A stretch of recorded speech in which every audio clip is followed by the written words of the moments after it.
வணக்கம் தமிழ் சொந்தங்களே, நான் கருணாகரன். நீங்கள் பார்க்கக்கூடிய இந்த மரமானது இலுப்பை மரம்.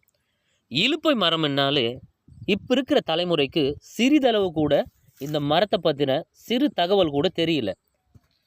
இலுப்பை மரமா அப்படின்னா எந்த மரம் அப்படிங்கிற ஒரு கேள்வி எழுப்புகிறாங்க. இந்த இலுப்பை மரமானது ஒரு சப்போட்டா வகையை சார்ந்தது. நான் இதுக்கு முன்னாடி கூட ஒரு காணொலி பதிவு பண்ணியிருக்கிறேன். சப்போட்டா பழம் நம்ம தூய தமிழில் சீமை இலுப்பை பழம் அப்படின்னு அழைக்கிறாங்க.